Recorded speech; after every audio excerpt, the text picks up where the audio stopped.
falar.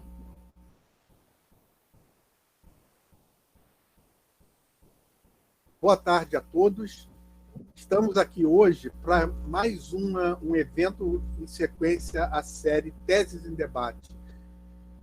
Alguns dos que aqui estão já são frequentadores habituais, já conhecem essa série, outros estão chegando pela primeira vez, portanto eu vou apresentá-la, e alguns nos estarão vendo em outros momentos, né? Porque o que estará sendo falado aqui vai ser gravado, vai ficar registrado nos nossos sites, nosso canal do YouTube, vai ser divulgado por redes sociais, de modo que certamente algumas pessoas que estão também me assistindo nesse momento estão fazendo isso do futuro, né?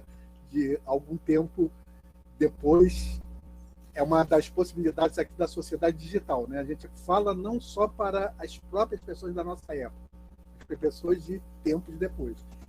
Essa série, Teses em Debate, ela é um esforço nosso aqui da Universidade Federal Rural do Rio de Janeiro e do nosso laboratório, o LAPET, Laboratório de Pesquisas em Teoria da História e Interdisciplinaridade.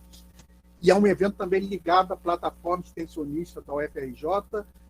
Também está tendo o apoio de um outro grupo da UFRJ que também faz a divulgação, que é conhecido como Humanidades na Pista. Enfim, mas o que é essa série? A gente tem feito esses encontros sempre às quintas-feiras, às 14 horas, de 15 em 15 dias. Começamos desde 2020, com o início da pandemia que estamos vivendo atualmente. Estamos seguindo pelo ano de 2021. Até o final de 2021, estamos com eventos marcados e a ideia é que siga pelos anos afora.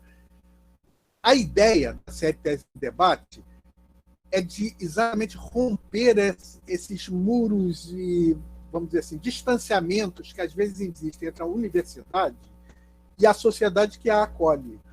Muitas vezes a gente tem notado o seguinte: teses fantásticas, teses de doutorado ou dissertações de mestrado acabam ficando restritas à universidade. Poucas pessoas conhecem essas teses. Por exemplo, eu participei, inclusive, da banca de defesa de tese de doutorado do palestrante de hoje, que é o Cristiano Brito. Algumas outras pessoas participaram. Provavelmente ele divulgou a sua tese, mas quantas pessoas tiveram acesso a essa tese? Então, a gente pode fazer essa mesma pergunta para cada uma das teses de doutorado que foram defendidas nas variadas universidades do Brasil, para as dissertações de mestrado, e a gente vai ver que apenas uma minoria que conseguiu ser transformada num livro, por exemplo, ou através de algum outro recurso, ser levado a um universo maior de leitores ou espectadores, mas a maioria prossegue desconhecida. Só os examinadores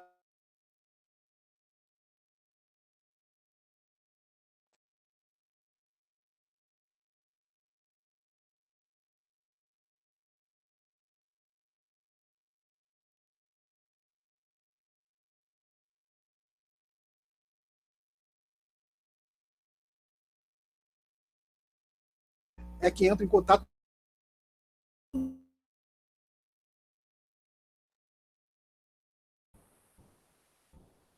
Caí, mas voltei. Deu uma travada. Uma travada, é porque eu perdi a conexão nesse momento. Mas já estou de volta. Eu estava dizendo assim, muitas teses e dissertações fantásticas de interesse público que as pessoas podem achar interessante e certamente vão enriquecer a sua compreensão dos diversos campos de estudo, elas ficam confinadas às universidades. Só ficam conhecidas das pessoas que participaram da banca, das pessoas que assistiram naquele momento à defesa, que é um universo muito pequeno de pessoas, e às vezes, anos depois, um outro pesquisador que está pesquisando um tema análogo localiza lá no Google aquela tese, aí esse sim vai ler o trabalho daquele pesquisador que ficou desconhecido da maioria, e mais um outro dali a mais 5 anos. Se a gente for contabilizar isso, é um universo muito restrito de pessoas que entram em contato com as teses e com as dissertações. Então a gente começou a pensar isso, particularmente nesse momento em que a universidade também está sob ataque, né? Porque frequentemente vai e volta esse ataque sobre as universidades quando entram governos à direita, né? ditaduras, ou seja, a ideia é sempre interesse também de certos grupos que a gente não produza conhecimento, né, no Brasil, né? Então, sempre a universidade acaba ficando sob ataque em alguns momentos. Nesses momentos, e na minha avaliação estamos vivendo as universidades estão sob ataque e a gente precisa mostrar o que a gente faz na universidade para toda a comunidade externa. E outro interesse nosso, além de divulgar o trabalho das universidades, né, para a sociedade como um todo, é unir numa comunidade acadêmica muito grande tudo que a gente faz. Com essa série, a gente está tendo essa oportunidade. A gente está conversando aqui com pessoas de vários estados do Brasil. Então, a gente conseguiu uma conexão que, às vezes, fica restrita dentro dos muros de uma universidade específica. Ou seja, mesmo a comunidade acadêmica não fica sabendo do que se produz em cada uma das universidades do país. Então, tem esse objetivo, a nossa série, de fazer uma união de todas as universidades e todas as pessoas de vários estados podem assistir e também apresentam seus trabalhos. E tem esse outro objetivo de apresentar o que fazemos nessas várias universidades para a sociedade como um todo. Bom, então eu apresentei para vocês essa série, que ela é a promoção principal do LAPET, Laboratório de Pesquisas em Teoria da História e Interdisciplinaridades. E a gente também tem, esse mesmo laboratório também tem outros eventos. Por exemplo, a gente tem uma série que a gente chama de Cinema História, onde a gente estuda relações e também faz apresentações, essas geralmente às terças-feiras, mas também não só de cinema, outras mídias também. O próprio tema de hoje, jogos eletrônicos, poderia entrar na outra série também tem a ver com a outra, né? Mas a gente resolveu chamar aqui para essa série Teses em Debate, que está bem dentro do espírito do que a gente tem feito. O convidado de hoje é o Cristiano Brito, que já pesquisa jogos eletrônicos e as relações possíveis entre jogos eletrônicos e história já há bastante tempo. Eu tive a honra e o prazer de participar da banca de defesa de doutorado dele há alguns anos, no programa de pós-graduação em História Comparada. Já conheço o trabalho do Cristiano lá desde essa época. Depois o Cristiano entrou para a Universidade Federal Fluminense, campus de Goytacazes, onde trabalha até hoje. Atualmente, ele também está atuando com um projeto de residência pedagógica com 2 escolas públicas de campus de Goytacazes, onde ele está trabalhando com a produção de roteiros de videogame. Vocês veem que ele, além de ter, isso também é uma outra faceta muito interessante, além de ter produzido um conhecimento sobre videogames, jogos eletrônicos e história, que foi o trabalho produzido por ele na tese de doutorado, ele continua até hoje como militante dessa possibilidade de interação de história com jogos eletrônicos e atuando na produção de roteiros de videogames, integrando escolas com essa possibilidade. Isso também é particularmente importante. A gente faz uma pesquisa, mas continua, né, explorando todos os seus desdobramentos. Bom, eu vou passar a palavra nesse instante, então, para o nosso convidado de hoje, Cristiano Brito. Ele vai se apresentar um pouco e vai fazer a fala dele. Todos que já frequentam aqui sabem como funciona, mas alguns estão vindo pela primeira vez. Um palestrante fala durante 40 minutos, pode até se estender por 1 hora, e vocês podem depois a gente vai abrir para o debate em geral. Eu vou fazer alguns comentários iniciando o debate, mas depois vocês todos podem fazer suas colocações. Podem tomar a palavra e falar, ou vocês podem escrever no chat e a nossa equipe vai ler as perguntas e observações de vocês. E a gente entra mesmo no debate. É uma palestra-debate, na verdade, né? Nesse momento, eu passo a palavra para você, tá, Cristiano? Obrigado, professor. Boa tarde, professor José Assunção. Boa tarde a todas as pessoas presentes. Agradeço a atenção, o carinho de virem aqui conferir, né, sobre essa temática. Agradeço mais uma vez ao professor José Assunção pelo convite, também não só pela sua participação na minha banca, mas por um momento anterior, quando eu fiz a matéria de metodologia. Eu fiz doutorado entre 2010 e 2014, defendi em maio de 2014. Metodologia, se eu não me engano, eu fiz em 2010 mesmo. E ali, ao apresentar meu projeto de pesquisa, o professor José Assunção, ele me informou um interesse e me convidou para escrever um artigo para a revista O Olho da História.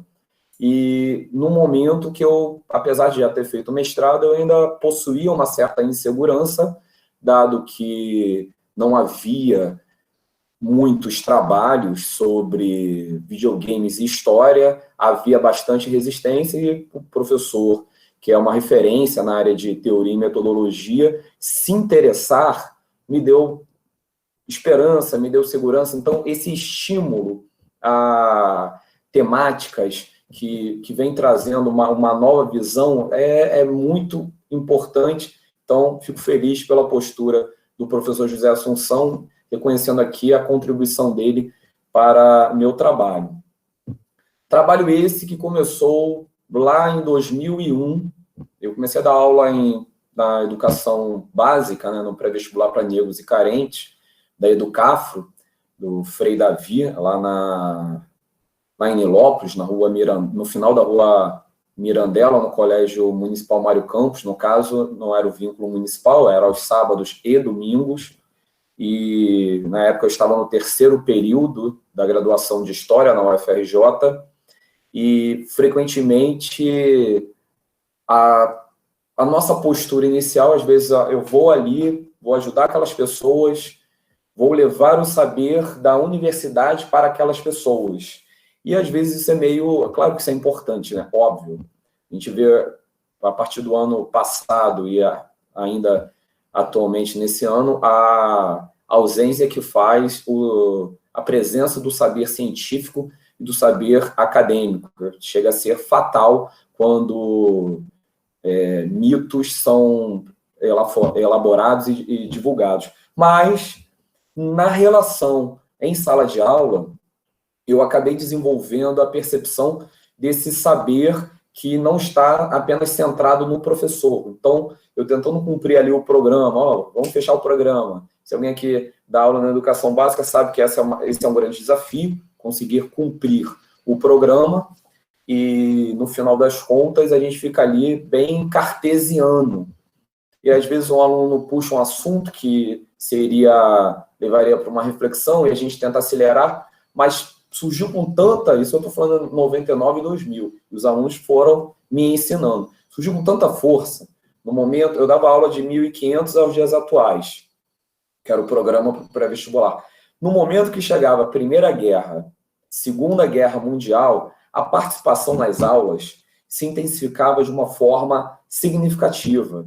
E isso normalmente acontecia em outubro. E eu pensava, sou eu. Caramba, finalmente peguei a manha, agora tô dominando os parangolés aqui de sala de aula. Resultado, os alunos mantiveram o diálogo e eu acabei identificando que não era uma questão da minha postura, mas sim uma questão da busca do aluno, estabelecendo ganchos com o que hoje, na época esse termo ainda não estava difundido.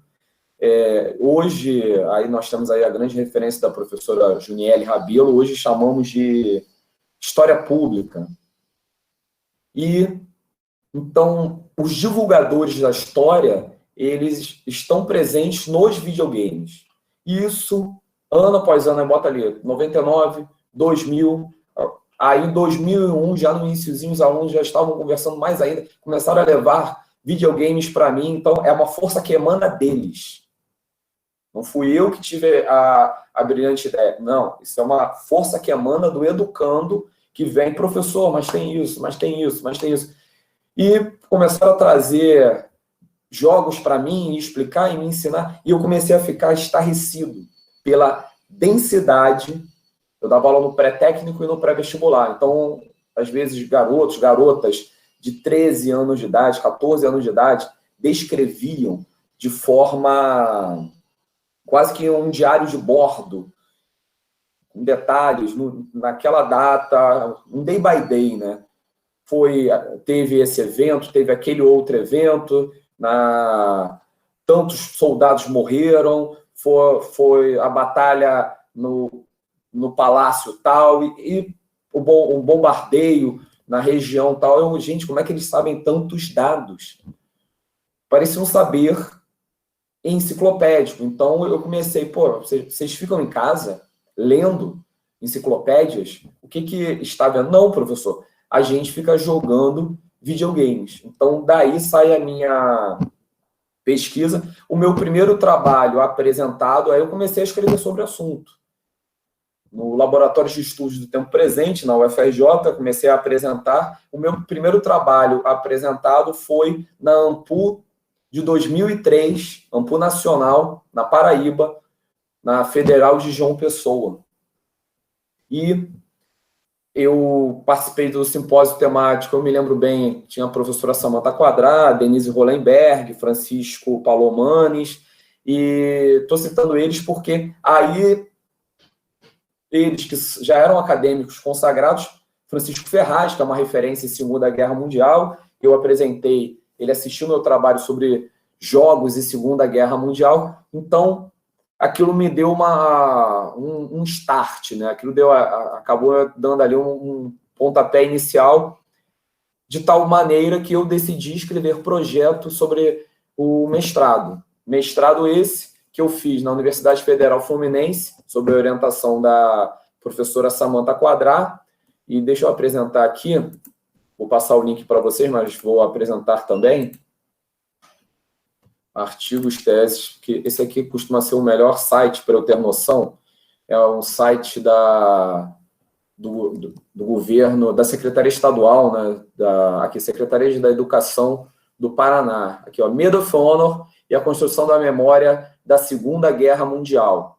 Esta dissertação analisa a construção de tipos de memórias da Segunda Guerra Mundial e de guerras, por meio da produção dos videogames, mais especificamente a série Medal of Honor, expõe jogos eletrônicos como recurso de exposições de visões peculiares sobre eventos históricos. Dentro desta possibilidade, a contribuição de Steven Spielberg e Stephen Ambrose para a produção e divulgação de um conjunto de ícones ideais, que são atribuídos aos veteranos da Segunda Guerra Mundial. Eu vou colocar aqui no bate-papo. Aí, essa é a minha dissertação de mestrado. Eu fiquei feliz, não fui eu que coloquei minha dissertação aqui, fiquei feliz porque aqui, ó, eu consigo ter a noção de quantas pessoas fizeram download. Então, essa questão do digital é muito interessante. 3.602 pessoas. Então, o que o professor José Assunção falou, fosse fora dessa era digital, muito provavelmente apenas a minha banca teria lido e meus amigos teriam feito de conta que leram, algo do tipo, né? Ah, não, legal. Aí você pergunta e ninguém... É uma brincadeira que a gente faz, né? Que os amigos fazem de conta que leem nossas dissertações e teses. Mas, continuando. Então, até sobre a questão de fontes históricas, na minha dissertação, eu tenho uma citação que eu faço fazendo comparação, não é história comparativa ainda, a história comparativa eu fiz a história comparada eu fiz no doutorado, mas eu no levantamento, na dinâmica da investigação das fontes, eu acabei tendo uma informação da presença de veteranos. Deixa eu apresentar aqui, que eu tenho um preze, que é da época do doutorado. Aí eu coloco aqui, deixa eu ver. Ó, eu botei a capa do Pac-Man. Eu, quando olho o Pac-Man, sendo historiador, sendo investigador de videogames, a primeira coisa que eu penso, e isso tem a ver com o que Douglas Kellner, se baseando em Bakhtin, né, fala de cultura da mídia, né, então isso tem a ver com a circularidade cultural. Então, quando eu olho a tela do Pac-Man clássica, que é um ícone, né, eu ia falar do Ocidente, mas é um ícone também no Japão, então é um ícone da cultura jovem, da atualidade. Eu costumo pensar que um fantasma ronda a Europa, ou ronda o globo, né? Então, não estou dizendo que é isso que está presente, mas quando eu olho, eu fico pensando nesses fantasmas rondando. Então, frequentemente eu olho algumas imagens e tento refletir sobre o que está contido naquela representação imagética. Então, aqui, ó, videogame, Segunda Guerra Mundial e a comparação entre o Military Industrial Complex e Military Nintendo Complex. Essa aqui é a minha base para refletir sobre o que está por trás da representação da guerra. Então, deixa eu passar aqui, eu não vou passar a história dos games, que é um prefácio, eu vou direto para a questão das fontes históricas presentes. Aqui. Medal of Honor é uma série de jogos eletrônicos criados por Steven Spielberg, formulado em first person shooter no período da Segunda Guerra Mundial. Desenvolvido pela DreamWorks Interactive e EA Games, em 1999. Foco da pesquisa, Medal of Honor Allied Assault, vale lembrar que o soldado, a consultoria de pesquisa sobre história e história militar presente, ela era uma consultoria dada por militares, e essa consultoria ela foi derivada do levantamento feito para a produção do filme O Resgate do Soldado Ryan. Eu investiguei, eu tentei encontrar alguma referência a Cornelius Ryan, do autor do livro O Mais Longo dos Dias, não consegui encontrar, estou citando aqui, porque se alguém encontrar, eu acho que vale a pena pesquisar. Creio eu, não consegui confirmar, que é uma referência a essa obra. Então, sobre fontes históricas e o campo da história, né, e o ofício do historiador, eu acho muito interessante esse wallpaper, que era divulgado e às vezes até vendido em melhor resolução na web, em sites do jogo. É frequente a presença de sites nos quais você vai se informar sobre o jogo, há é quase um manual de uso, e há materiais complementares, materiais que vão frequentemente explicar de onde saiu aquela pesquisa, etc. Então, vale ressaltar, né, que Medal of Honor, o nome do jogo, é interessante destacar que Steven Spielberg ele foi agraciado com uma medalha de honra. Então, no Pentágono, ele foi condecorado no Pentágono, e na época ele até brincou, agora sou um militar, mas enfim. Medal of Honor Allied Assault, MOA, Only a Game, somente um jogo. Então, essa é a frase dessa produção de Spielberg que me motivou profundamente a citar, a operar com análise do campo metodológico de história sobre os games. Aí nós temos aqui fontes primárias, certo? Há uma alteração ao fazerem o wallpaper, mas eles usam, para a questão da ambientação, para a imersão, eles usam imagens fortes, inclusive, para fazer essa catarse do jogador. Aqui o cemitério de Verdun, ao fundo, certo? Que tem como referência monumental a espada cravada no solo, né? Seria o fim dos combates, e aqui um cemitério militar, certo? Então, essa frase, only a game, ela acaba trazendo à tona justamente o aspecto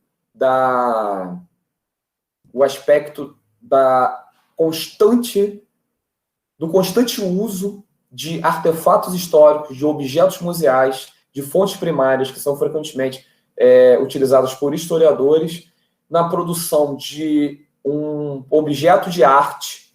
Eu opero com a referência de que é um objeto de cultura, de arte, como Rita Chaplin identifica, mas não é somente um objeto de arte, é uma arte que entretém, é uma arte que estabelece identidade. Aí eu tenho como referência a Louis Hegel, do culto moderno dos monumentos, onde ele diz que o conceito de valor rememorativo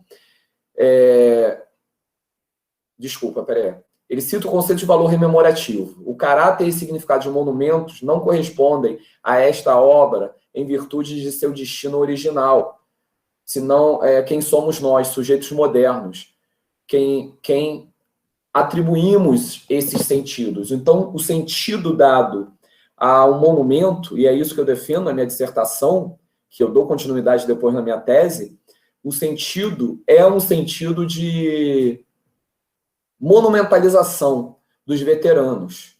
Eu uso aqui uma imagem de Roma para mostrar como que monumentos, como que patrimônios históricos são frequentemente são artes e que estão no caminho da arte para entreter, certo? Aí referenciais como Civilization. Deixa eu pular mais uma vez aqui.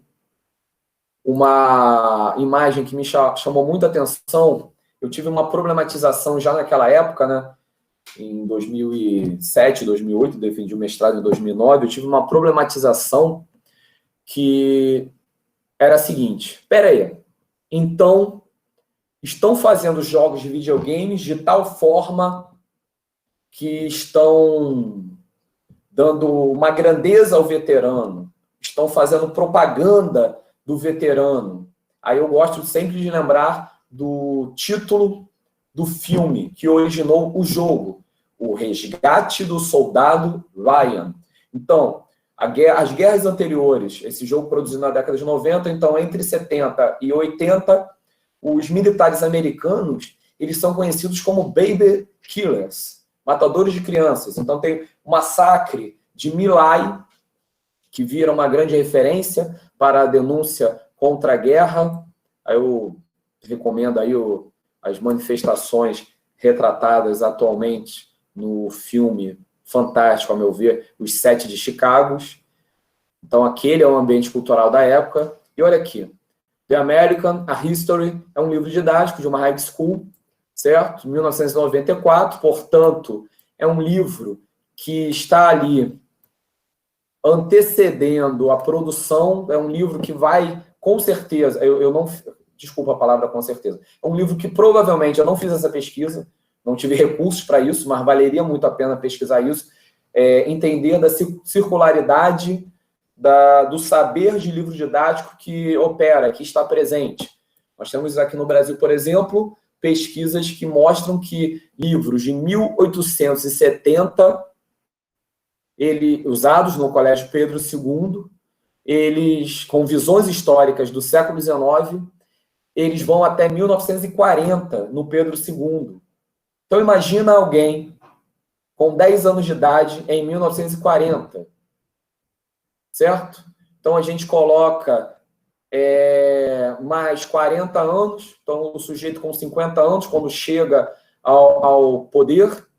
Então, em 1980, esse sujeito, em 1990 e até em 2000, esse sujeito que estudou com um livro de 1870, que operou no Pedro II até 1940, ele ainda tem uma visão histórica de 1870, não somente, né? Eu estou reduzindo, óbvio, mas é importante compreender esse impacto dos livros didáticos. E aqui, não foi meu escopo central analisar livros didáticos, mas aqui nós temos, para começar, o que tem é uma página sobre Segunda Guerra Mundial, certo? Desculpa, o título está na outra página, mas enfim. O que tem em 1939? Nada. Nenhuma citação. Então, para quem não sabe, não é por aqui que vai saber. A gente sabe, 1º de setembro de 39, início da Segunda Guerra Mundial. Mas eles não colocaram. É o momento que a garotada tem contato com a informação e a garotada não é informada. O que tem em 1941? Japão ataca Pearl Harbor. Estados Unidos entra na Segunda Guerra Mundial. O que é, a meu ver, até complicado, que seria legal colocar o Congresso americano, após votação, decide entrar, vota pela entrada dos Estados Unidos na Segunda Guerra Mundial, certo? Então, ainda tem essa questão, é algo reduzido. Mas vamos analisar a fonte histórica. Isso aqui é uma fonte mais do que indireta. É uma fotografia encomendada para colocar no livro didático. 2, olha o quanto é uma fonte indireta. 2, é uma fotografia de uma, ou melhor, é um monumento, é uma estátua, certo? 3, é uma estátua de uma outra fotografia. 4, essa fotografia na época da conquista de Iwo Jima, a batalha lá dos Marines Corps sobre os japoneses, a vitória. Essa foto foi pousada, Clint Eastwood representou isso na The Flag of Our Fathers. E o que acontece? Eles ficaram horas e horas posando para a foto. Então, é uma foto mais do que artificial. Então, essa é a página de abertura da Segunda Guerra Mundial. A monumentalização dos veteranos de guerra. Então, quando eu olhei isso, que eu queria... Quando eu fui procurar fonte, que às vezes a gente comete esse erro, né? Não, vou pegar o livro e vou provar que quem produziu esse jogo, que está monumentalizando os veteranos de guerra, quem produziu não está acompanhando a maneira como o ensino de história está elaborando suas questões. No final das contas, esse livro de high school, ele acaba revelando que, na verdade, eles monumentalizam sim. Então, é possível, não fiz essa pesquisa, mas é possível levantar a hipótese de que livros didáticos estão de acordo com a mesma ótica de ensino de história presente nos jogos, certo? Continuando aqui. Aí tem o convite para a imersão, mais do que... Ele deu uma travada aqui. Mais do que... Esse aqui também é um wallpaper. Mais do que monumentalizar os veteranos, há no videogame a possibilidade técnica de você assumir o lugar do veterano. É fácil falar, mas você não esteve lá. Então, há um tom convocatório, há uma convocação, certo? You don't play, you volunteer. Beleza? Então, olha só, que imagem bacana, mostrando força, despojado, não é um cara ameaçador. Em dados momentos, até quando você vai atirar, aparece aqui bad guy. Isso foi retirado. Armado até os dentes, com 18 armas autênticas da Segunda Guerra Mundial, mestre da OSS, mestre treinado pela OSS. A OSS, ela origina a CIA, e a OSS foi na documentação da CIA que depois eu embasei a minha pesquisa de doutorado. Então, páginas e mais páginas. Eu não coloquei, até para o Assunção não ficar... não me pregar na cruz, mas eu não coloquei, mas eu tinha mais de 800 páginas de anexos de documentos da CIA que serviram para a produção. Imagina eu aparecer com um calhamaço desse, né? Eu acho que eu ia tomar um processo. Tipo, o doutorando ficou louco. Mas eu guardei esse material comigo.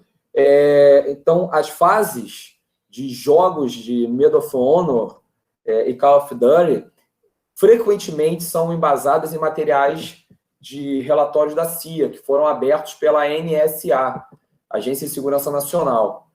Então, nós temos palavras emuladoras, como, por exemplo, aqui, de Dwight Eisenhower, a voz é outra, né? A história não concederá mais a dádiva da liberdade para os fracos ou tímidos. Então, tem todo esse chamado, certo?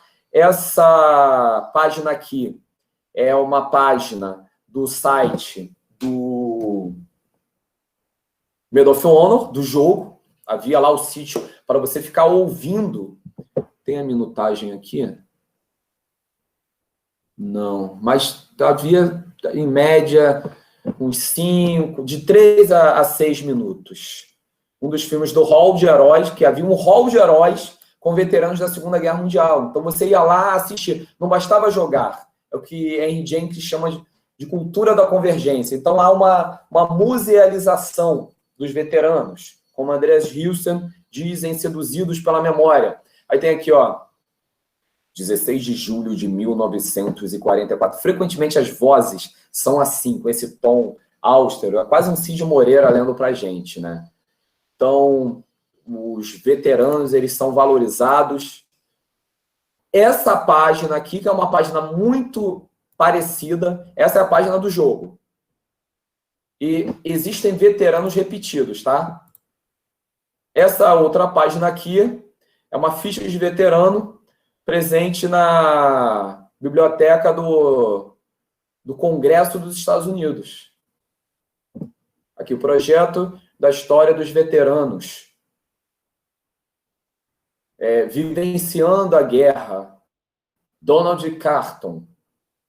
Em 2001. Felizmente eu printei, depois eu fui achar essas páginas, elas foram desaparecendo. Aí tá aí, ó. Guerra, 39 a 46, Exército, 1º Batalhão, Infantaria, ó. Treinamento no Texas, Washington, Honolulu, depois vai para Okinawa. Eu adoro citar Okinawa, porque é interessante, no Karate Kid, quando o seu Miyagi ele é chamado por Daniel LaRusso de japonês, ele diz, japonês não, eu sou de Okinawa. Então, aí eu fui ver, né? Fui pesquisar o que tem lá em Okinawa. Isso quando eu entrei na faculdade. Gente, o que tem em Okinawa? Aí, finalmente, em Okinawa está presente uma das maiores bases militares dos Estados Unidos. A última vez que eu vi, eram 729 bases militares americanas fora do território dos Estados Unidos. Então, quando eu vi no Congresso americano esse vídeo, aqui fotos, entrevista, documentos oficiais, muito semelhante às entrevistas presentes no site da guerra, aí eu comecei a operar com Andreas Hilsen, Seduzidos pela Memória. Aí nós temos aqui, ó, esse jogo aqui, é o Pacific Assault. Cadê o ano dele? Se eu não me engano, ele é 2001 ou 2002. Ele é pós 11 de setembro. Essa imagem aqui, eu fiz uma disciplina na Escola de Guerra Naval. Essa imagem aqui, eu coloquei lá para os almirantes e capitães de mar e guerra analisarem, e eles me explicaram que essa aqui é a equipe de combate a incêndio. E, tecnicamente falando, não há... Olha só, essa é uma cena militar da guerra no Pacífico. Tecnicamente falando, olha o quanto emotivo... Eu quero saber de onde saiu esse travesseiro, mas tudo bem. O quanto emotiva é essa cena. Olha o apelo. Aí tem aqui a identidade desse... Isso aqui é um wallpaper, tá? Não é uma cena direta, mas eles vão divulgando isso também. Pelo que eu sei, isso aqui é nanquim, aquarela. Ó, não há ninguém armado. Então, eu me lembro muito bem, tanto da Samantha no mestrado, quanto o Wagner Pinheiro Pereira, meu orientador de doutorado, que... A produção da mídia, ela tem muito mais a ver com o momento presente, como eu citei lá o valor rememorativo do Alois Riegel, do que com o passado. Então, aqui, eu descrevo frequentemente que essa é uma cena dos novos heróis, pelo menos ali no pós-11 de setembro, no imediato pós-11 de setembro. Esses novos heróis, eles são enfermeiros, eles são bombeiros. Esses novos heróis, eles estão socorrendo, eles não estão na guerra para atacar, eles estão na guerra, ó, desolado, certo? Eles estão na guerra para ajudar, para salvar. Então, essa ressignificação do militar é aqui, ó, fonte histórica reproduzida. Olha o que eles fazem. Por isso eu pensei no Andreas Hilsen, que tem aqui, ó, as ruínas, né? O amor, o desejo pelas ruínas, né? A rememoração e a ruína utilizada como recurso de informação de veracidade documental. Então, não fui eu que decidi dizer que aquilo era um simulacro de documento.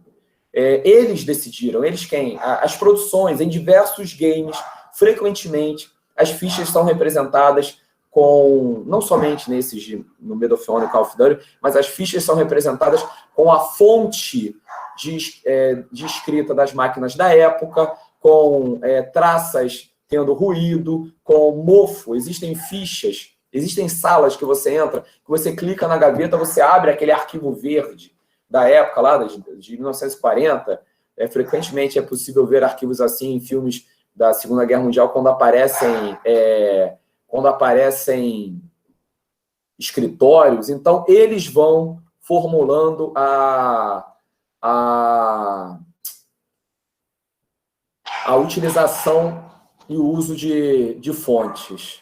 Aqui, ó, eles colocam uma mulher, já para dizer que estão ombro a ombro lutando juntos, mas ainda assim, o homem está maior, a arma do homem é maior, certo? Isso aqui é uma referência à resistência francesa, uma pesquisa que eu ainda pretendo fazer. Eu tenho uma nota sobre a resistência francesa e participação de mulheres. O que eu consegui identificar é que a resistência francesa, que eles citam no jogo, é uma resistência francesa rural, e perguntando a quem é especialista, eu perguntei à professora Denise Wollenberg, e pelo que ela me informou na época, a resistência francesa urbana, ela estava mais ligada ao Partido Comunista. A resistência rural, às vezes, é representado pelos grupos que se decepcionaram com o que aconteceu ali, mas que, no fundo, já foram do lado de lá, né? Então, aqui, ó, a sacralidade da guerra, um combatente orando. Eu descrevo que aqui há uma cruz, certo? Uma cruzada voltada para o Ocidente. Então, a política da época, e atrás a bandeira e o emblema do Departamento de Defesa. Então, essa representação de instituições, de biografias, que quando você entra no site, você tem o nome desse soldado, um nome fictício, mas você tem de onde ele veio, onde ele nasceu. Aqui nós temos a representação e a deformidade, isso está presente na obra do Wagner Pinheiro Pereira, O Poder das Imagens, como que os inimigos eles são representados, ó, braços para trás, escondendo as armas, o olhar soturno. Então, eles vão distorcendo os inimigos. Mas, ainda assim, há um quê de força, né, nos inimigos. Isso aqui é a imagem... Aquele anterior é a propaganda. A propaganda, em geral, na época, era mais bonitinha. Hoje é possível encontrar imagens assim na jogabilidade. Mas, em 99, 2000, 2001, a jogabilidade era mais assim. Eram desenhos não tão bem feitos. Mas a pesquisa, frequentemente, demonstrava... qualidade, só o aspecto de design aqui, ó, bad guy. Certo? Então, eles vão deformando o inimigo, enquanto que nós temos aqui, ó, o americano representado como alguém muito forte e não corresponde. Os caras perdiam 30, 40 quilos. Esse aqui é o capitão dos fuzileiros Dale Dye, que presta consultoria para Hollywood, frequentemente. E o que acontece? Ó, a imagem muito parecida com o Velho Oeste. Isso aqui, eu boto essa imagem aqui, eu, Cristiano, ouço Ennio Morricone na hora. Eu não consigo ouvir outra música. É automático. Não é uma piada minha. A voz do jogador é do Gary Oldman, ou seja, é uma superprodução. Aí a outra série é o Call of Duty, né, chamada Ao Dever. Outra da área, Battlefield 1942. Aí eu fiz uma classificação. Essa aula aqui é uma aula maior, mostrando classificações dos tipos de jogos, né? Então, por exemplo, nós vamos ter a legitimidade no jogo Delta Force, da força-tarefa presente no Afeganistão. Essa é a frase escrita na contracapa. No Afeganistão, isso 10 de julho de 2002, eu estou falando disso aqui no momento que Biden anuncia a retirada. Estamos aqui, né, para posteridade, 15 de abril de 2021, então nessa semana eu sei que tem lá na abertura a apresentação, mas só para o povo, vai que alguém edita. 15 de abril de 2021, Biden, presidente dos Estados Unidos, anuncia que até 11 de setembro retirará as tropas americanas, isso num reconhecimento do fracasso das ações sobre o Afeganistão, da invasão no Afeganistão. E analistas, especialistas do tema, frequentemente citam como que, na verdade, os Estados Unidos fortaleceram o Talibã e até contribuíram para a criação, ao unir a guarda de Saddam Hussein com o Talibã em Abu Dhabi, contribuiu para a criação do Estado Islâmico, que leva terror a várias regiões, como o Kurdistão, etc. e tal. Mas, enfim, no Afeganistão, tome Kandahar e ataque Mazar-e-Sharif. Eu cito a Bárbara Lima, que analisa na ONU, operações de paz da ONU, e o conceito do direito de ingerência. Então, aqui nesse momento, esse jogo, Delta Force, ele está pautado no direito de ingerência, que é uma referência das relações internacionais e que é bem polêmica. O direito de uma nação mais forte invadir... Aí eu tenho outros jogos aqui, isso aqui é de uma aula maior, deixa eu ver se tem alguma outra coisa. No passado, nós temos God of War, então essa cultura da guerra ela é bem forte. Kratos, cracia, poder, por meio da força e não da política. Você, ao jogar God of War 1, o 2 e o 3, você é um espartano, quase que numa jornada semelhante à de Hércules. Você fez um acordo com os deuses e, num rompante de fúria, acabou matando sua família, e depois você tem uma jornada se vingando dos deuses. Ele vai matando os deuses, vai lutando contra todos os deuses do Olimpo. Tem cenas muito interessantes que, por exemplo, Kratos liberta Prometeu acorrentado. É algo magnífico. Eu estou até hoje, eu não sou de história antiga e para mim é mais difícil escrever sobre isso.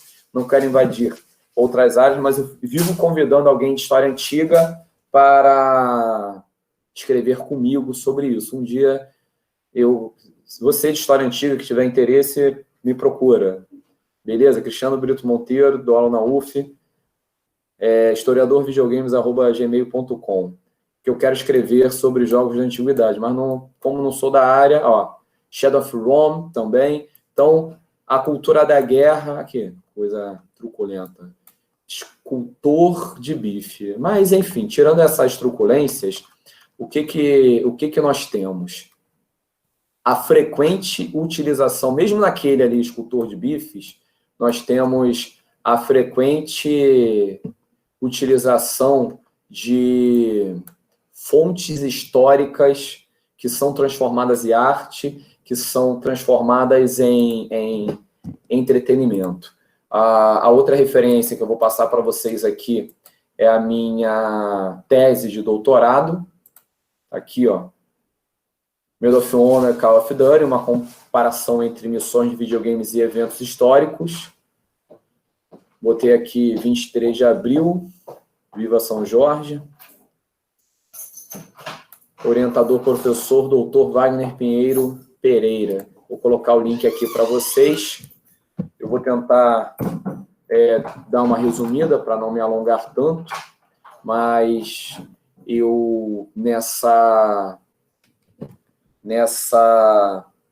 dissertação, eu fiz uma decupagem. Aqui eu joguei, no Medal of Honor, claro que eu joguei também naquela época, mas no Medal of Honor, para analisar tudo, eu coloquei, peraí, ficha catalográfica, aqui. No Medal of Honor eu coloquei no YouTube, fiquei assistindo gameplay alheio. Essa ficha aqui ela foi feita com a ajuda do Marco Fornaciari. Ele eu não sei se ele já defendeu, ele estava para defender nesses dias o doutorado na PUC do Rio de Janeiro. Marco Fornaciari é um grande pesquisador, ele é extremamente sistemático, muito concentrado. Ele, na minha época de doutorado, eu o contratei como bolsista, eu pagando. Eu não vou conseguir fazer a decupagem de estudo sozinho, foram 420 horas, mais de 400 horas das duas franquias, e nós fomos fazendo, eu tive a ideia da ficha catalográfica, e eu não ia colocar outra pessoa para fazer uma decupagem junto comigo e simplesmente não citar. Então, isso aqui foi postado na Active, da UFRJ, certo? Aqui, ó, disponível no ambiente colaborativo de trabalho integrado e virtual. Eu não sei se ainda está disponível, se vocês teriam acesso. Então, vou colocar aqui, Ctrl C, deixa eu ver se está selecionável e copiável. Está sim.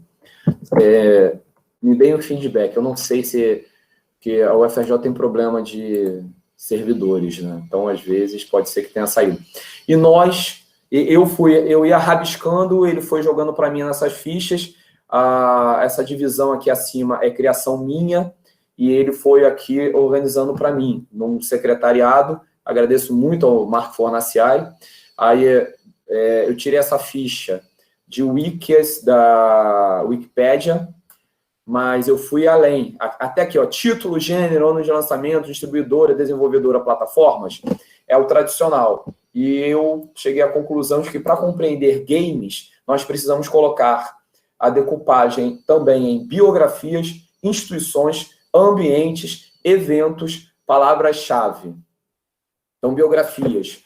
Frequentemente havia biografias, mesmo que fictícias. Soldado Martin, Sargento Moody, Capitão Foley, Sargento Evans, Capitão Price, Major Gerald Ingram, soldado, depois Sargento Alexei Ivanovich Voronin, certo? Isso aqui, que jogo é esse? Call of Duty de 2003. O que acontece? Então, esses elementos que são instrumentos de análise de pesquisa dos historiadores, eles são essenciais para a imersão, para a jogabilidade. Então, o sentido e o sucesso, vale lembrar que a indústria dos videogames chega aos níveis da indústria farmacêutica, se eu não me engano, já ultrapassa. Inclusive, essa ideia, eu tenho aqui o livro A Arte do Game Design, do Jesse Kell, eu cito na minha tese, e o que acontece? Aqui ele diz que é necessário na produção de videogames, então não é algo que eu ache, é necessário na produção de videogames haver antropólogos, psicólogos, professores, até especificamente questão de antropólogos. Nós temos que tomar cuidado, e Nestor Garcia Canclini, em Consumidores e Cidadãos, ele identifica isso, nós precisamos tomar cuidado com um aspecto importante. Ele pesquisou 16 países na América Latina e identificou que, ao assistirem filmes, os cinéfilos dificilmente ficam para assistir os créditos. Cristiano, mas aquilo é insuportável. Gente, porque na época eu não compreendi, eu até critiquei isso na época. Então, na verdade, eu estou representando a minha voz, né? Tipo, mas o que tem a ver isso? Eu não compreendi na época, e depois caiu a ficha, ainda mais hoje com a questão fake news. Você, quando observa uma mídia, um documento, uma fonte, primária ou secundária, você precisa saber em que ano ela foi produzida, em que país ela foi produzida, por quem ela foi produzida, por quem ela foi financiada. É necessário problematizar as fontes de informação, mesmo que seja uma arte. Por exemplo, eu me lembro quando eu entrei no Louvre, a minha esposa, que é pedagoga, ela queria olhar as estátuas francesas do século XIX. E eu, historiador chato, fui ali... Não, esquece, é aquela coisa, né? Tipo, aquela promoção, você entra no supermercado, você tem meia hora para jogar tudo dentro do carrinho, que é esse esquema, né? Parcelado em 20 vezes, e a gente vai. O que acontece? Eu esquece essas estátuas do século XIX. Estátua francesa do século XIX tem no Brasil. E muita. Vamos atrás da Mesopotâmia e do Egito. Aí eu correndo, e para eu encontrar... Então, ela olhou aquelas estátuas e ela não percebeu o simulacro. Eram estátuas de mármore semelhantes às estátuas da antiguidade. Eu li a placa e falei, século XIX, vamos embora. Então, por que eu estou citando isso? Porque precisamos saber quando foi produzido, quem produziu, qual a ideia de produzir. Ali, no caso, tem o nacionalismo francês, querendo mostrar que seus artistas franceses são magníficos, são a grande representação do atual Império Francês, fazendo referência a impérios da antiguidade, com aquele tipo de monumentalidade. Então, continuando na nossa ficha, biografias, instituições, ambientes, eventos, palavras-chave. Antropólogos. Assistindo à mídia. Eu frequentemente compro mídias, por exemplo, comprei a mídia da Moana, eu tenho uma filha de 6 anos, a Júlia, e eu a treino, desculpa a palavra treino, né? Terrível. A gente vê, curtindo junto, e peraí, filha, vamos assistir. Então a gente vê o final da Marvel, o final da Disney, o final da DC. A galera da Marvel, da DC fica esperando até o fim, eu sei. A galera da cultura geek fica esperando, mas Canclini observou pessoas comuns, ou a maioria das pessoas. E o que acontece? Eu, assistindo os créditos, assistindo o making of da Moana, nós temos antropólogos, eu recomendo que assistam vários making of, mas procurem o making of da Moana, está na mídia, no streaming. Streaming é bem problemático. Tá? O streaming, na minha opinião, é a educação, no sentido de não mostrar créditos. Streaming é magnífico, eu amo streaming, mas, ainda mais na pandemia, ajudou bastante. Mas o que acontece? É problemático na pedagogia da mídia, na educação da utilização das mídias. Por quê? O streaming não traz os créditos por uma questão de economia. Está lá no Silicon Valley, né? Vale do Silício, a série da HBO, mostrando que o grande desafio do capitalismo é a compressão de dados. Então, quanto mais dados você comprimir, mais você lucrará. O que acontece? Então, os créditos não vão. Na mídia física está lá, antropólogos explicando como que a Polinésia Francesa, com suas civilizações na antiguidade, representaram os maiores impérios. Claro que fica no debate, né, no cabo de força da história tradicional, da Magna História. Mas não é algo do tipo que tenhamos ouvido falar. Citam os quilômetros de extensão desse império na Polinésia. E como que aqueles povos viveram e se organizaram naquela região. E isso representado isso narrado pelos antropólogos. Então, ali, no backstage, no background da produção cinematográfica, nós temos profissionais da área das humanas. Nós temos historiadores. O Stephen Ambrose é historiador militar, falecido Stephen Ambrose, tem obras densas, magníficas. Então, à medida que eu fui vendo nessas obras, olha a quantidade de instituições, biografias, olha a quantidade, gente. É algo que, biografias, instituições, ambiente, eventos, palavras-chave. É um mapa conceitual. Eu fiz a engenharia reversa. Diante disso, o que eu fiz? Meu projeto, eu sou professor do Prof. História na UF, do Gragoatá, e meu projeto de credenciamento no programa foi um projeto de produção de roteiros. E eu sou coordenador da residência pedagógica na UF de Campos e tenho bolsistas da graduação 2 professoras bolsistas que são as preceptoras da escola, professoras da educação básica da escola, das escolas estaduais, do Liceu de Campos e do Thierry Cardoso de Campos, a professora Cláudia Márcia e a professora Carolina Muniz, que estão me auxiliando, os alunos de graduação e os alunos da educação básica. A meu ver, um projeto fantástico, não o meu, estou dizendo a residência pedagógica como um todo.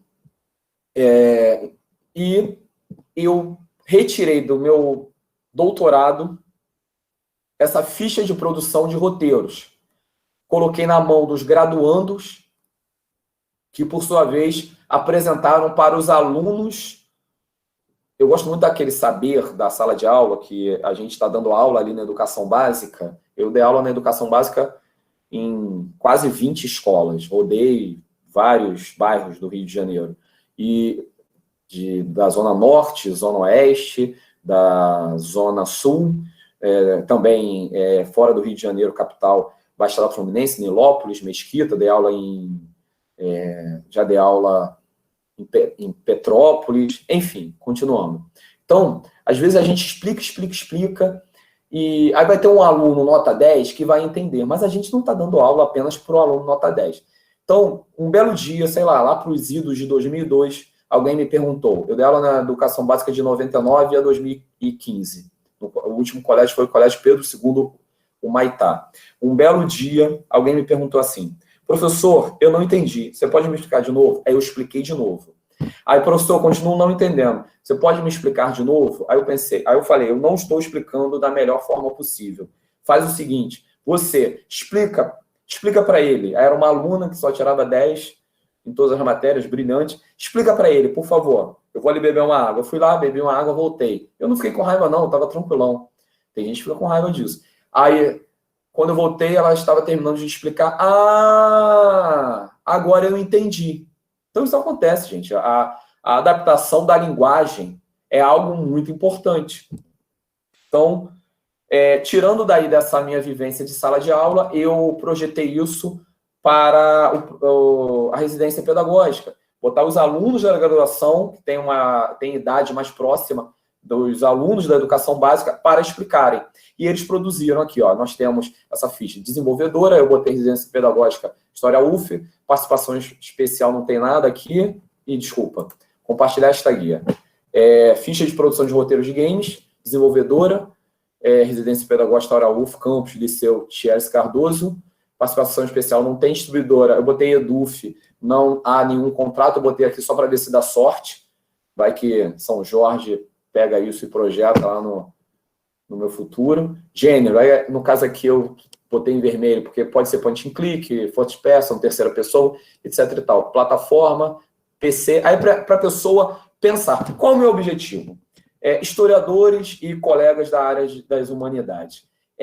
Mostrar como que nós, da área de humanas, produzimos muitos materiais para o mercado. Somos das miçangas, mas também temos capacitações que contribuem para o mercado. Atualmente há uma crise mundial, não só no Brasil, mas mundial, de produção de roteiros. E eles não estão pegando materiais prontos à toa. Eles vão lá, olham um livro pronto e fazem. J.K. Rowling, ela não se tornou uma referência à toa com Harry Potter. Ela é formada em literatura inglesa. Então, foram lá e pensaram, vamos pegar um roteiro que já está pronto, cascudão, que foi feito com tranquilidade, e pronto. Então, é importante refletir e levar para os alunos da educação básica essa percepção de que, sim, história insere no mercado, sim. Aí, instituições, biografias, aqui foi errado, no caso é bibliografia, era para ser biografia e bibliografia, mas enfim, instituições reais, lá tem SS, ambientes e eventos, vilarejos, século XVI. No caso, a aluna pulou isso aqui, a Ana Carolina. Aí nós temos uma estrutura de sequência da narrativa, situação inicial, do Todorov, perturbação da situação inicial, desequilíbrio ou crise, intervenção na crise, novo equilíbrio. Aí ela vem escrevendo, ela pega a obra, o Carnaval e a Quaresma, o quadro de Peter Bruegel, desculpa a pronúncia, datado de 1559, e começa a elaborar um roteiro. Backstory, a história de fundo, se passa na tentativa de outros padres não deixarem que a ideia de personagem principal se difunda pelos vilarejos, que levaria ao abalo do sistema religioso, tanto em estruturas internas quanto externas. Eu vou pulando aqui já para caminhar para o fim. Universo ficcional, vilarejos da Europa medieval, resumo do macro-universo, sociedade, os oratórios, belatórios, laboratórios do Bispo Laon de Aldebaran, política absolutista, economia, agricultura e arrecadação de tributos, religião católica, tecnologia do universo principal. A igreja, devido ao seu grande poder de difundir uma ideia, e esse justamente ser o ponto a ser combatido. Aí, personagens principais, o padre, o açougueiro e o bobo. Encerrando aqui essa exposição, me encaminhando para a conclusão, eu e o Rafael Zamorano, que escreveu comigo nesse livro aqui da Anin Alves, Museus Virtuais e Jogos Digitais, fazer um jabá aqui, certo? Vou colocar o link para quem tiver interesse. Nós escrevemos aqui o capítulo... Cadê?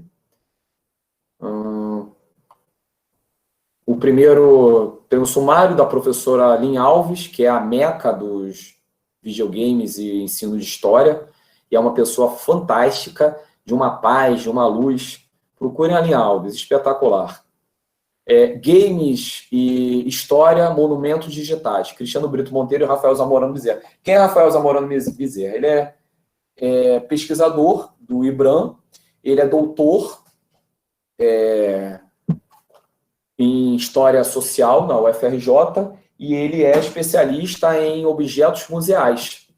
Então, eu e Rafael escrevemos quase 200 páginas em 2018, disputando um edital da Ancine para produção de videogames. Produzimos roteiros junto com o Bruno Teles, que trabalha game designer, trabalha em São Paulo com empresas de produção de games. E o que acontece? Nós começamos essa jornada, mas não tivemos sequer feedback.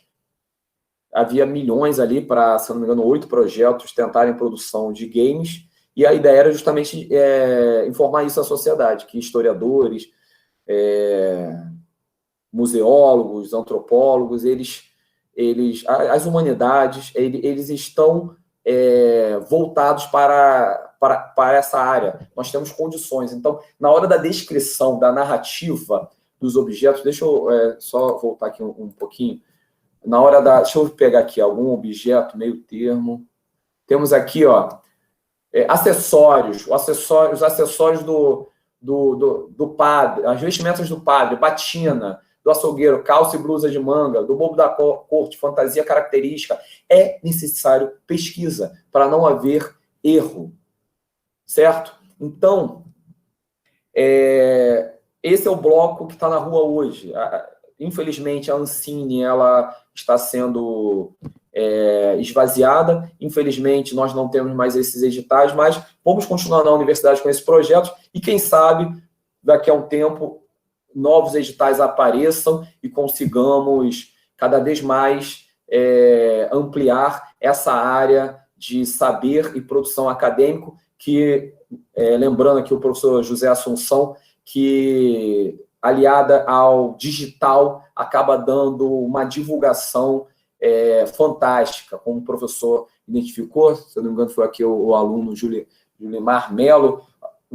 Eu estou aqui no Rio de Janeiro, o Julimar está do Piauí me assistindo. Eu, ano passado, participei de defesa de banca com a professora Vanessa Espinosa, no CAICó, no Prof. História da Universidade Federal do Rio Grande do Norte. Participei, tive alunos na minha disciplina do Prof. História, como a Cisane Bordim, que trabalha com videogames, do Prof. História da Federal do Rio Grande do Sul. Então, esse aspecto de integração, de conexão entre partes distantes, me faz lembrar Gilberto Gil, quando o mundo era pequeno, ou melhor, como o mundo era grande, agora o mundo é pequeno, parabólica Camará e vai embora. Desculpa, eu não sou tão brilhante quanto Gilberto Gil, mas, então, é algo que acredito que nós, das humanidades, devamos nos envolver. E um aspecto importante, Mas Cristiano, eu sou historiador e eu não entendo nada de videogame. Eu, particularmente, o bloco que eu botei na rua é o seguinte, eu quero ser estudante para o resto da vida, né? Então, particularmente, eu quero ganhar editais para receber um financiamento para eu sair pelo Brasil afora entrevistando o que o professor José Assunção está fazendo aqui, mostrando as teses. Vamos atrás das teses, vamos transformar a maior quantidade possível de teses em materiais digitais, de jogabilidade, de interação, de infográficos, de outdoors, gerar uma circularidade, sabe? O universo ao nosso redor. Nós precisamos ter isso transbordando. Então, não é que todos, citando a Sociedade do Cansaço, que está aqui, o Byung-Chul Han, Sociedade do Cansaço, então, não é para a gente botar essa pilha de que agora você tem que se virar a aprender videogame. Não, não é por aí. Uma galera vai se dedicar àquilo e a gente sai entrevistando as pessoas que estão envolvidas com as pesquisas de história. Eu fico imaginando as obras de José Murilo de Carvalho, do Manolo Florentino, do Hobsbawm. A introdução da Era dos Impérios é um jogo de videogame. Peguem a Era dos Impérios, normalmente a gente pula.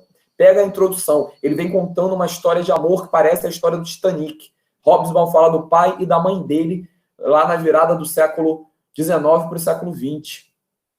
É espetacular. Então, pensem na introdução da Era dos Impérios gamificada. Gente, se alguém for fazer esse jogo, me chama, pelo amor de Deus. Então é isso. Professor, muito obrigado pelo convite. Já me estendi bastante e agradeço a todos e todas presentes aqui nesse momento de integração acadêmica. Obrigado, Cristiano. E eu queria começar, agora a gente vai começar o debate, né? Mas eu queria começar fazendo algumas observações, alguns comentários que a sua fala me instigou, e confluindo para uma pergunta, para um debate. Mas as observações é que, conforme a gente viu, acontece com o videogame o que eu também já venho falando para o cinema, que é uma área que eu estudo mais, ou também poderia ser para a literatura. Em que sentido? A gente viu aqui que quais as relações possíveis da história com o videogame. Uma delas é que o videogame pode se tornar objeto da história. É quando você estuda o videogame, a jogabilidade, ou seja, o videogame é o centro do seu estudo. Uma outra, que a gente viu também bem ilustrada pelo que o Cristiano disse, é quando o videogame, o jogo eletrônico, torna-se fonte histórica para você estudar não a própria história do videogame, mas outras coisas. História política, história econômica, história cultural. Ou, por exemplo, eu achei muito interessante uma parte que o Cristiano estava mostrando, aí mostra, por exemplo, a religiosidade presente lá no jogo militar. Ou, principalmente, uma que ele mostrou, que aparece a mulher, não o homem e a mulher, mas a arma da mulher é menor. Ou seja, nesse caso, o videogame torna-se uma fonte histórica para a gente estudar a história de gênero, por exemplo, né? Ou seja, o jogo pode ser fonte histórica para estudar outras coisas que não apenas o jogo, desde a história política, econômica, mentalidades, história de gênero. Isso foi muito interessante. Além disso, o jogo pode ser um meio de representação da história, como a gente viu, nesses diversos jogos que são históricos, né? O jogo tem a relação na história também, quando ele se torna interessante para o ensino de história. Também vamos fazer um comentário sobre isso. E o jogo pode ser uma linguagem que pode ser incorporada pelo próprio historiador. Esse eu acho um aspecto bem interessante. E, por fim, o jogo pode ser um agente na história. Então, a gente viu aí na fala do Cristiano, por exemplo, quando os jogos estadunidenses aí vai deformando o inimigo, ou seja, isso você está criando, né, uma certa maneira de ver pessoas de outros países, até sem querer, a pessoa que está participando daquele jogo, ou seja, aquele jogo está influindo na história, ele é um agente histórico. Mas eu tinha falado que tudo isso eu também queria confluir para uma pergunta interessante que me motivou quando o Cristiano estava comentando sobre os alunos, que ele estava dando aula, e os alunos sabiam, né, coisas factuais. Aí o Cristiano pergunta para ele, mas como é? Vocês ficam em casa lendo a enciclopédia? Que é, a princípio, né, o que você pensa, sabem fatos e tal. Não, a gente fica assistindo o jogo. Né? Eu fiquei... Isso me motivou a pensar o seguinte, que não seria muito importante que os próprios historiadores começassem a se apropriar da linguagem dos jogos e eles mesmos a fazerem jogos, porque a gente viu o seguinte, o Cristiano mostrou muitos créditos que aparecem toda uma equipe ali de historiadores, mas é como no cinema, o historiador faz parte da equipe, mas tem um cineasta que dirige. E a gente viu em muitos desses jogos, a gente vê que aquele idealizador do videogame tem um idealizador que não é um historiador, mas ele lança mão de uma equipe de historiadores técnicos. Esses historiadores provavelmente fornecem lá uma base factual. Mas por que eu digo que o próprio historiador deveria, como aliás o Cristiano está fazendo, né, ao projetar videogames, mas seria um convite para outros, o próprio historiador se tornar ele mesmo o idealizador e elaborador do videogame. Porque isso levaria à possibilidade de você trazer uma concepção de história que é a dos historiadores profissionais. Porque a gente vê, muitas vezes, então os alunos que sabiam muita história factual. Por quê? Porque o jogo tem muita informação de história factual. Então, a pessoa que concebeu o jogo tem uma concepção factual de história e coloca isso, e isso já é um ganho, porque aquele aluno está sabendo fatos. Mas não seria um ganho ainda maior se o próprio historiador se tornasse o idealizador e elaborador do videogame e essa concepção dele atravessasse o videogame de alto a baixo, trazendo uma história-problema do videogame? Porque aí ele estaria ensinando, o jogo seria feito de maneira que a pessoa desenvolvesse uma consciência histórica, uma capacidade de problematizar. Por exemplo, não os fatos apenas, né, os fatos da guerra, mas por que ocorreu a guerra? Que implicações? Ou seja, a pessoa começaria a problematizar a guerra, por exemplo. Eu estou falando da guerra porque foi o exemplo mais trazido. Porque se você faz uma concepção de história factual atravessar o seu videogame, as pessoas vão saber muitos fatos das guerras, sobre as guerras. Mas se você faz uma concepção já de historiador de formação atravessar o videogame, você pode começar a fazer com que aquele game comece a problematizar as questões. Por que as guerras ocorrem? Quais as forças políticas, os interesses que estão por trás das guerras? Então, eu achei muito interessante ligar isso com a necessidade de que os próprios historiadores comecem a aprender a linguagem e a tecnologia do jogo. É claro, é como o Cristiano falou, não vai todo mundo, não vai, assim como eu também sempre conclamo que os historiadores também se tornem cineastas, né?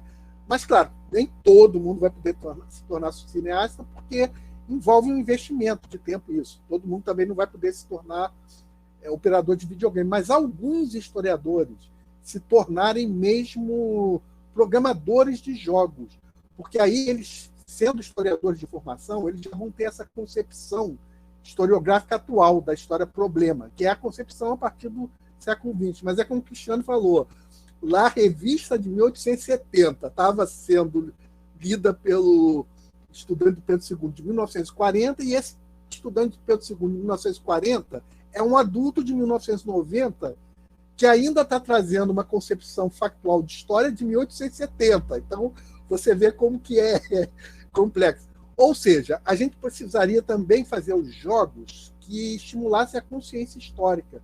Isso me evocou a palestra do Cristiano, me trouxe muito essa perspectiva e essa demanda, né, de que alguns historiadores assumissem essa função mesmo, de criar jogos problematizadores da história, e não apenas jogos que incorporam os fatos da história, os detalhes, como os materiais, mas também os jogos que estimulam a consciência histórica. Eu deixo essa questão que eu estou colocando aqui para o debate, né? Ou para o Cristiano também desenvolver ela, falar alguma coisa, mas também abro para as pessoas que estão nos assistindo. Vocês também podem colocar agora outras questões e vocês podem tomar a palavra agora aqui ou falar ao microfone, o Cristiano vai ouvi-los e vai fazer algum comentário, ou vocês podem também colocar as suas perguntas no chat. E a nossa equipe vai ler. Mas eu já coloco para fomentar o debate essa primeira observação inicial e essa primeira colocação. E devolvo a palavra aqui ao Cristiano nesse momento. Mas eu convido vocês a também fazerem as suas perguntas, tá? E observações. Obrigado, Assunção. Eu vou até assistir esse vídeo de novo só para eu escrever esse artigo aí para as áreas em que a história se aplica. O que acontece? Existe uma grande felicidade, eu deixei isso aqui para o final, porque senão eu ia gastar mais tempo, né? Existe uma grande felicidade minha ao ver essa obra aqui. Eu vou apresentar uma guia Valiant Hearts. Aqui, ó, nós temos na página, esse é um jogo produzido para o centenário da Primeira Guerra Mundial. Esse jogo é um produto derivado da missão Centenário. Essa aqui é a Joana d'Arc. Quem me ajudou a decifrar foi o professor Paulo Quinaus, que na época que era professor lá do Museu Histórico Nacional também me ajudou bastante. A gente vem tentando fazer videogames, mas os cenários de financiamento são bem desafiadores. Mas, enfim, ele que é especialista, eu fiquei na dúvida sobre quem seria, aí ele explicou. Eu tenho um artigo que eu estou finalizando, ainda nem sei onde é que eu vou publicar, mas sobre essa monumentalidade no Valiant Hearts. Eu penso até em fazer um pós-doutorado sobre esse jogo, que eu acho fantástico. E esse jogo, ó, Destinos Cruzados, esta é a história de Destinos Cruzados e de um amor partido em um mundo aos pedaços. Todos eles tentarão sobreviver ao horror das trincheiras, seguindo seu fiel companheiro canino. Então, esse jogo tem o Frere, que é um afro-americano da Legião... Eu tenho que aumentar aqui, não foi. Da Legião Estrangeira. Ele é multiprotagonista, né? É de multiprotagonismo. Tem o... Eu peço desculpas, eu agora não lembro o nome. Tem Vamos lá, a história, vou dar spoiler. A história começa com o anúncio da guerra e tem toda uma introdução fantástica explicando as relações internacionais entre Alemanha e França, e as cenas são mostradas. Eu recomendo esse jogo a todo mundo. Se eu estivesse no Ministério da Educação, esse jogo se tornaria um produto, esse e alguns outros, mas esse principalmente um produto pedagógico a ser distribuído nas escolas de educação básica e nas universidades. Então, esse senhor aqui, ele tem uma filha, ele mora na fazenda com a filha é casada, ele e a filha são franceses, eles estão na França. A filha é casada com um jovem alemão. E esse jovem alemão, esse jovem alemão, ele é deportado para a Alemanha. As relações entre França e Alemanha geram isso. E eles têm um bebê, o casal tem um bebê. Essa daqui é a Ana, é uma enfermeira, médica, veterinária, e o poder dela é curar. É legal como que ora você está na guerra curando, você retira a função do tiro. Mas, enfim, então ele sai numa jornada, aqui não mostra muito a sequência dele, esse senhor, aí destaca a terceira idade, sai numa jornada para resgatar o pai do neto dele. E vai atrás. Então, além dele, e eles não se conhecem, o afro-americano, o senhor, aí tem o cão também, que você pode jogar com o cão, que algumas fases é só com o cão, e ele acaba encontrando o cão ali no cenário de guerra. E também o jovem alemão, o engraçado é que o jovem alemão, forte, bonitão, etc e tal, ele é o que está sempre perdido e precisando de socorro, sabe? Mas que isso tem a ver com história, além do tema diretamente? É só alguém chegou e fez aleatoriamente? Não. É a Ubisoft Montpellier. A Ubisoft costuma abordar bastante material história em seus jogos. Esse jogo, Valiant Hearts, ele é derivado da Missão Centenário. Na França, lá para 2013, foi formada a Missão Centenário com a participação de 7 ministérios. 7 ministérios franceses se uniram e começaram a produzir, a estimular vários produtos de rememoração da Primeira Guerra Mundial, na época chamada de Grande Guerra. E, no caso do produto videogame, os ministérios divulgaram um chamado pedindo fontes históricas, acervos pessoais da Primeira Guerra. Aí você tem uma dimensão, mais uma vez, de história pública ou de história privada, guardada num acervo privado que vai se tornar pública.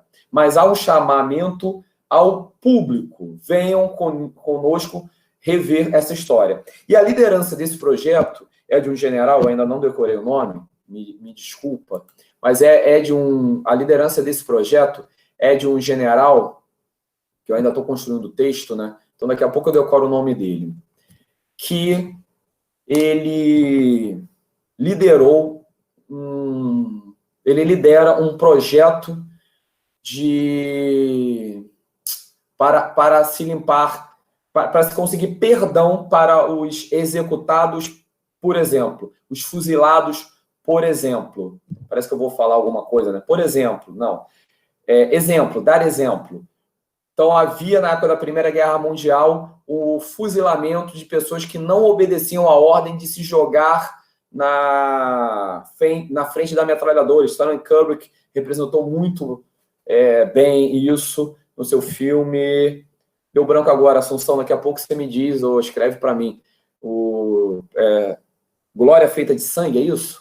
Enfim, então, esse general está ajudando as famílias a reencontrarem essas ossadas. O general na França ajuda a reencontrar ossadas de pessoas desaparecidas e a conseguir o perdão, porque eles foram condenados porque se negaram a ir para a linha de tiro, porque era suicídio. E existe essa cena no jogo. Esse jogo é fantástico, pela metodologia de produção, pelo conteúdo, pela montagem de multiprotagonismo. A mulher é a que tem mais poder de salvar.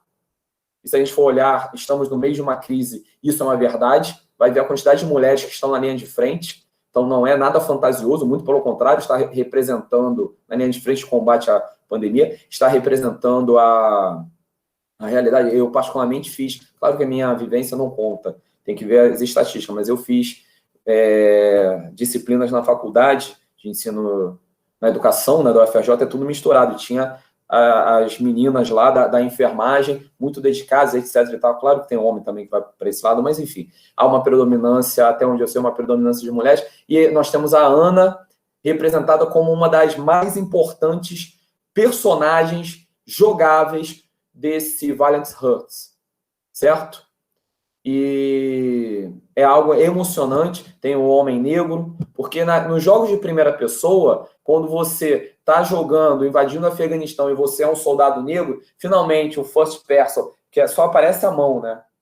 Finalmente o first person, a mão vai ser negra, eles botam uma luva no soldado. Então essa questão de representação é muito importante. Então a representação não só do gênero, como também a representação étnica. Concluindo, eu vou ler o comentário que teve aqui. O que acontece? Então, o Valiant Hearts é, a meu ver, uma grande referência de produção de Estado-nação que nós devemos copiar. Sabe? Ministério da Educação e da Cultura tendo verba para esse tipo de produção de jogo. Eu, por exemplo, eu e Rafael Zamorano escrevemos sobre a Guerra do Paraguai e temos como referência a obra lá Paraguaia, a Mulher Solitária no sentido de todos os homens terem sido dizimados, tá? Por favor. comentário. Eu acho muito interessante o uso dos jogos em relação ao ensino. É um comentário da Vitória Ribeiro. Dentro da sala de aula, pude ter esta experiência no terceiro período do curso de História, na disciplina do Mundo Atlântico, onde a professora colocou como referência um jogo, envolvendo as grandes navegações. Fantástico, Vitória. Realmente é algo assim impressionante. E Tarsila Neves, parabéns pela aula. Obrigado, Tarsila. Obrigado pela presença. Amei essa reflexão que o professor expôs sobre como os alunos interagem nas aulas, expondo o conhecimento adquirido com os jogos. Sim, é algo que aconteceu... Isso, obrigado, Assunção. Filme Glória Feita de Sangue, 1957. Stanley Kubrick. Fantástico. Então, esse Glória Feito de Sangue, a gente pode dizer que, de certa forma, foi gamificado. Imagina um filme de Stanley Kubrick gamificado. É isso. Então, a chamada do Valence Hertz, tragam uma fonte histórica, vamos refletir, vamos reparar o dano feito àquelas pessoas que foram fuziladas sem um julgamento, que foram obrigadas a estarem na guerra. Então, é algo fundamental. No final, eu chorei, todo mundo que eu conheço chorou muito. É algo fundamental no sentido pedagógico, que, ao meu ver, valoriza o professorado. Eu fico imaginando, por exemplo, uma representação desenhada do Teatro de Sombras, do José Murilo, Costas Negras, e, sei lá, eu penso no Adam Smith, a mão invisível, fazendo maldades, né? Mas, enfim, a mão invisível, e vai por aí afora. Então, o que não falta, o Voltaire, desculpa, as obras do Voltaire, elas são fantásticas para gamificar também. Enfim, estamos caminhando e contatos são sempre muito bem-vindos. Mais uma vez, obrigado a todos, a todas. Obrigado ao professor José da Assunção.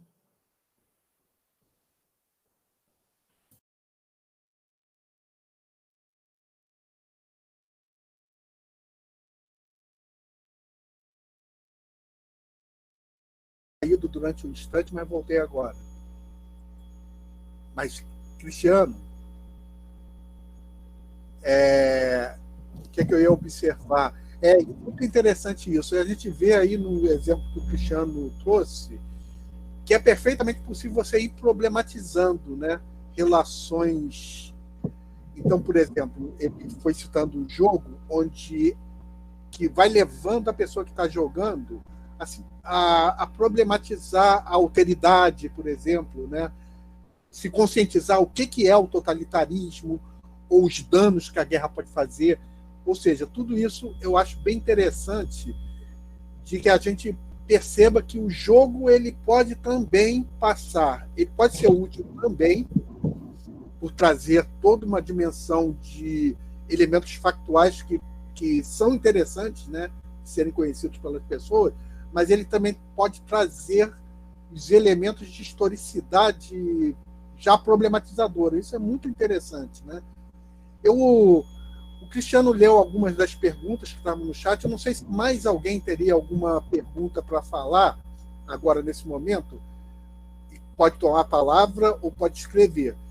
Mas a gente também já está se aproximando aí do nosso horizonte, né? Que geralmente o nosso horizonte aí são as 2 horas, daqui a pouco a gente já está chegando às 16 horas. E eu também vou passar daqui a pouco também, se não tiver nenhuma pergunta a mais para ser colocada agora nesse momento, eu vou passar a palavra para a fala final do Cristiano, mas também depois vamos passar para a nossa equipe aí do LAPET, porque tem algumas questões que precisam ser avisadas com relação a certificado, como é que a pessoa faz para assinar, etc. Então a equipe pode precisar falar alguma coisa também. Mas, bom, se tiver mais alguém, pode falar ainda, tá, gente? Ainda tem tempo. Mas eu já achei interessante, né, o debate que a gente já obteve hoje, já vai dar margem para outras coisas. Fica aí também o convite que alguém se una também ao professor Cristiano para fazer o videogame, o artigo sobre videogame de história antiga, né, que foi feito aí também. Né? Posso fazer um comentário sobre museus, Assunção? Pode ser. Eu me lembro que no meu interesse de produzir jogos, né, eu me lembro que eu conversei com o professor Paulo Quinaus, eu fiz uma disciplina com o Paulo Quinaus durante o mestrado sobre história, monumento, patrimônio, que foi muito bacana. Ele que é especialista em análise de imagens, né? E o que acontece? Eu retornei alguns anos depois e nós tentávamos fazer um jogo, o Pelé no Pampa, sobre a Revolução Farroupilha, e eu tive a ideia também de fazer o Museum Go, inspirado no Pokémon Go, onde o pessoal sai procurando Pokémons. Então, a minha ideia, o meu projeto, era a gente fazer a busca. Você vai passando de carro, de ônibus, caminhando, você joga ali o celular e vê qual é o artefato histórico que tem de destaque naquele lugar. E isso geraria frentes de trabalho gigantescas. Isso seria tipo algo bilionário pelo Brasil inteiro. Para nós termos, por exemplo, o Museu Nacional, todas as peças digitalizadas. E eu penso, a Catedral de Notre Dame, quando ela foi destruída, se incendiou também, lamentavelmente, assim como o Museu Nacional, e o jogo Assassin's Creed, que passa em o Unity, que passa na Paris, da Revolução Francesa, tem a fotogrametria, tem a digitalização e renderização desses acervos da catedral e de outros também. A catedral será reconstruída com esses acervos digitalizados. É verdade. É algo fantástico. Então, imagina se, sei lá, há 10 anos atrás nós tivéssemos feito um jogo já com todo o acervo do Museu Nacional. Hoje, pegaríamos uma impressora digital de 3D e imprimiríamos. Então, a ideia basicamente seria essa. E isso geraria também uma movimentação no campo do turismo, no campo não só da investigação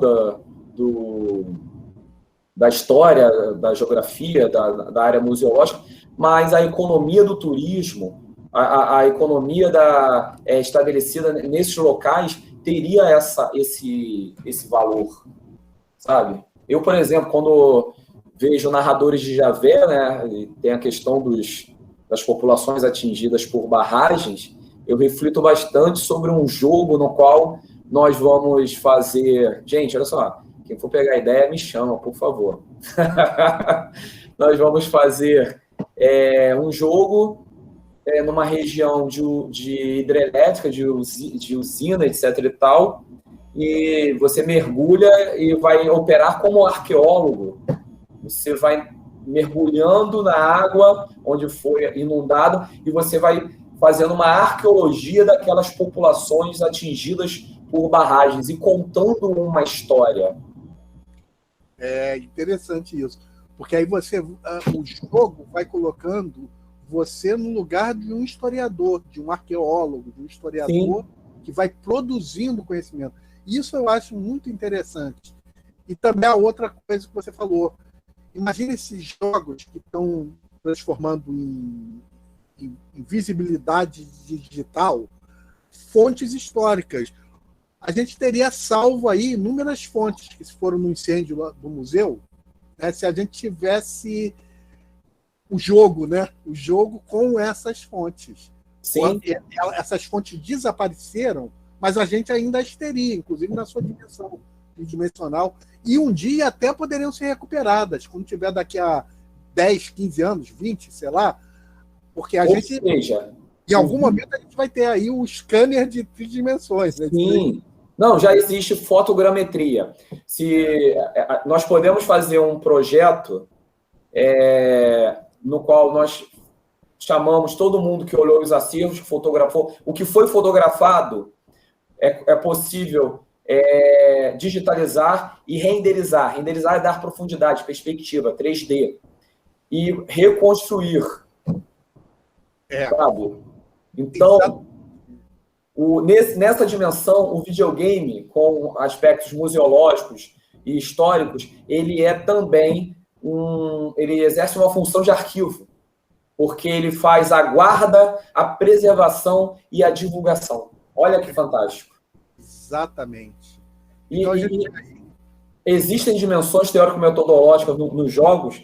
Inclusive, eu estou querendo escrever um artigo sobre isso. Desculpa o abuso, se quiser escrever comigo, eu ficaria muito feliz. Porque em dado momento, na narrativa, nós temos história oral, nós temos longa duração, como Age of Empires, Civilization, nós temos paradigmas indiciários na microhistória do Giovanni Levi, do Carlo Ginzburg. Então, nós temos... Eu lembro muito do Jacques Revel, dos jogos de escalas, onde você tem o micro, o macro, o micro, o macro. Você está jogando ali numa sala, daqui a pouco você chega a um cenário onde abre um cenário panorâmico e algo de fantástico é explicado a você. Eu estou tentando, já fazendo algumas observações sobre isso e pensando em escrever algo na área de metodologia. Meu medo é que eu não sou da área de metodologia, né? Então, vou ganhar muita bordoada por aí. Pois é, existem muitas potencialidades, como a gente vê, né?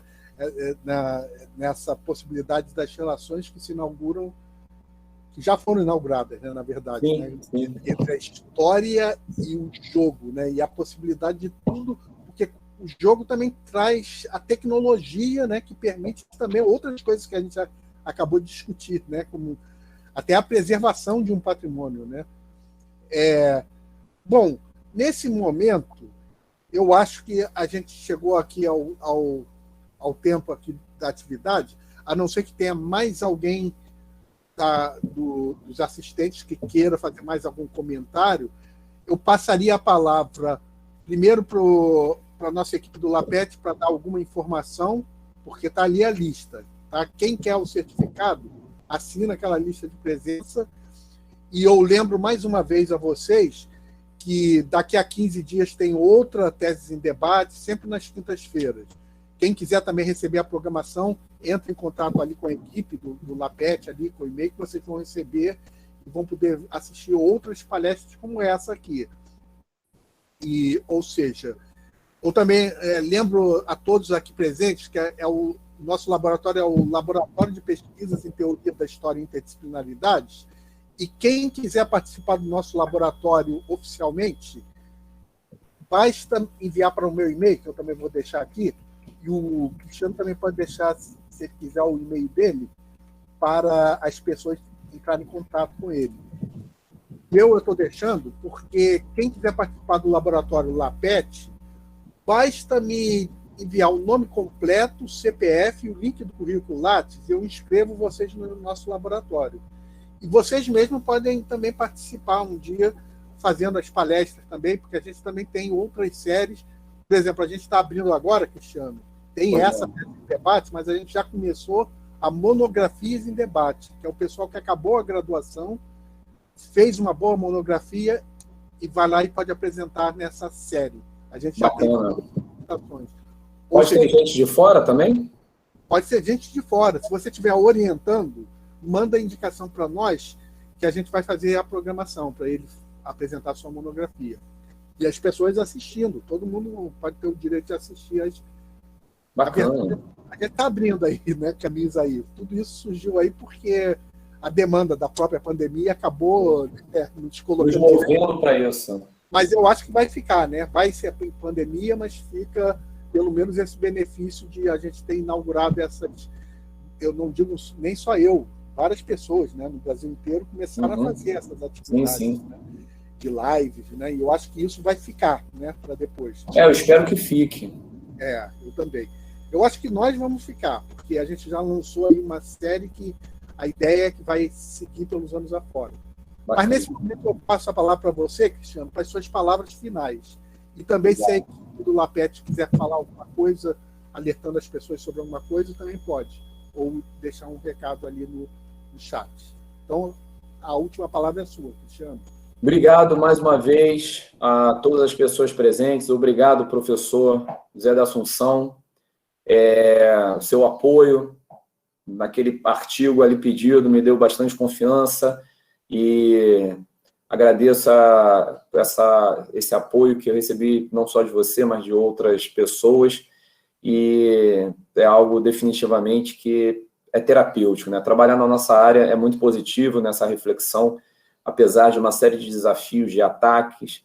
Eu gosto de lembrar aí do artigo do Fernando Pessoa, o título do artigo, o ódio ao professor, que é estimulado por alguns grupos, mas a gente segue na busca pela cidadania, na busca pela reflexão, uma sociedade baseada na ciência, baseada na integração, baseada no desenvolvimento.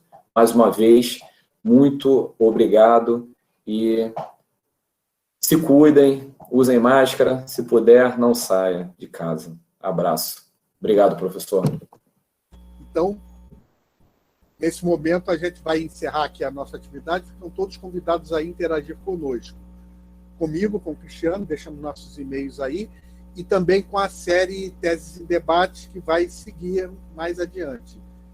E quem quiser participar do nosso laboratório, está aberto também esse canal. Então, nesse momento, eu me despeço também de vocês. Boa tarde a todos.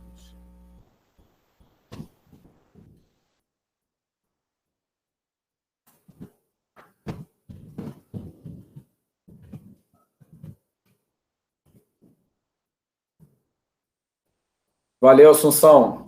Abração. Valeu, Cristiano. Obrigado. Ficou muito bom, cara. E a gente vai fazer essa gravação e vamos ver se essa sua equipe interage com a nossa. Isso, vamos agitar isso aí. Fazer aí isso que você já estão sabendo aí do podcast, isso aí vai dar novas aberturas. Ótimo. Como você passou ali os e-mails, eles vão se comunicar aí, né? A gente deixa eles sabem se comunicar também, né? E eu acho que isso aí vai